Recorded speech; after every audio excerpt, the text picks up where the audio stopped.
जय हिंद। देख सकते हैं दोस्तों, NCERT class 12 chemistry chapter 30 number. दोस्तों ऑर्गेनिक केमिस्ट्री का आप देख सकते हैं ये 13 नंबर चैप्टर है एनसीईआरटी क्लास 12 का। ये आपको बहुत ही इम्पोर्टेंट क्वेश्चन दिया गया है और ये एकदम जबरदस्त प्रश्न है। देख सकते हैं, आवश्यक एवं अनावश्यक एमिनो अम्ल क्या होते हैं, प्रत्येक के 2 उदाहरण दीजिए। दोस्तों क्वेश्चन ध्यान से पढ़िएगा। जो चैप्टर 13 है, जिस चैप्टर का नाम है एमीन, उस चैप्टर का सबसे मोस्ट इम्पॉर्टेंट क्वेश्चन है आवश्यक एवं अनावश्यक एमिनो अम्ल क्या होते हैं, प्रत्येक के 2 उदाहरण दीजिए। दोस्तों इसको बनाने के लिए एकदम आपको कंसेप्ट की आवश्यकता है। दोस्तों हम आपको YouTube चैनल के माध्यम से ही बहुत सारे वीडियो बना चुके हैं जो इस चैप्टर को स्टार्ट किए हैं, तो उसमें विस्तार से आपको बताए हैं कि एमिनो अम्ल क्या होते हैं, उसमें आवश्यक एवं अनावश्यक एमिनो अम्ल क्या होते हैं। और यहाँ पर दोस्तों आपको इसको थ्योरेटिकल एकदम क्वेश्चन के माध्यम से यहाँ दिखा रहे हैं और इसके उदाहरण प्रत्येक के 2 उदाहरण भी आपको मिलेंगे, तो ध्यान से देखिएगा। तो इसका आप देख सकते हैं आंसर है आवश्यक एमिनो अम्ल।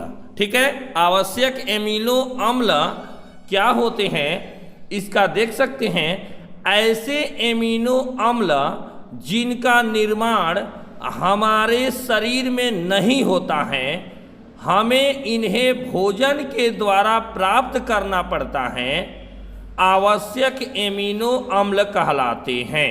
ठीक है, एकदम सटीक आपको आंसर दिया गया है। देख सकते हैं इसमें उदाहरण के तौर पर आपको दिया गया है दोस्तों ल्यूसीन, ठीक है, और आइसोल यूसिन। ठीक है, यहाँ पर ल्यूसीन और आइसो ल्यूसीन दिया गया है, उदाहरण बेस्ट आपको दिया गया है। अगला है इसमें अनावश्यक एमिनो अम्ल क्या है। ठीक है, तो अनावश्यक एमिनो अम्ल को आप डिफाइन कर सकते हैं, एकदम सटीक जवाब इसका दे सकते हैं एकदम हल्का तरीका से। दोस्तों ऐसे एमिनो अम्ल जिनका निर्माण हमारे शरीर में होता है, हमें इन्हें भोजन के द्वारा प्राप्त करने की आवश्यकता नहीं होती है, अनावश्यक एमिनो अम्ल कहलाते हैं। ठीक है दोस्तों, इसका उदाहरण दिया है ग्लूसीन और ग्लूरेमीन। ठीक है, 2 दिया गया है, ग्लूसीन और ग्लूटेनिन। ठीक है, यहाँ पर दोस्तों अगर इस दोनों की तुलना करते हुए इस दोनों में अगर अंतर आप देखेंगे तो आपको एकदम इस कंसेप्ट को ध्यान से देखिएगा। हम आपको इस दोनों को याद करने का सबसे आसान तरीका बता रहे हैं कि इस दोनों के आप उदाहरण केवल याद रखें और इस दोनों को डिफिनीशन को याद करने के लिए हम जो बता रहे हैं कंसेप्ट, इसका इस्तेमाल करिएगा, आपको आसानी से याद हो जाएगा। देखिए कैसे कि आवश्यक एमिनो अम्ल और अनावश्यक एमिनो अम्ल में क्या इस दोनों में अंतर है। देखेंगे कि आवश्यक में देखेंगे ऐसे एमिनो अम्ल जिनका निर्माण हमारे शरीर में नहीं होता है।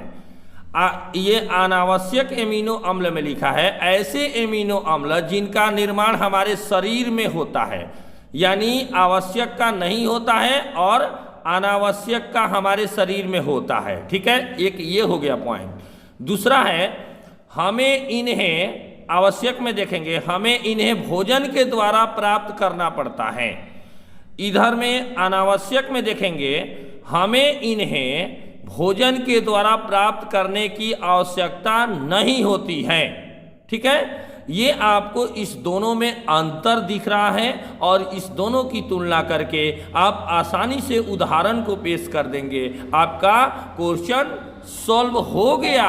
अब क्या देख रहे हैं, बन गया ना आपका सवाल। ऐसे ही आपको साइंस को पढ़ना होगा दोस्तों। इस प्रकार के और भी ऐसे ही आपको क्वेश्चन को ऐसे ही मज़ेदार तरीका से याद करने का ट्रिक और याद करने के लिए ऐसे ही क्वेश्चन को पाने के लिए हमारे YouTube चैनल पर आप नए हैं तो चैनल को सब्सक्राइब कर लें और बेल आइकन को प्रेस कर लेंगे ताकि आपको ऐसे ऐसे वीडियो का नोटिफिकेशन सबसे पहले आपके पास जाएगा और आप देखेंगे, आपको अच्छा लगेगा, अपने दोस्तों को भी शेयर करेंगे। ठीक है, थैंक यू, धन्यवाद, बेस्ट ऑफ लक।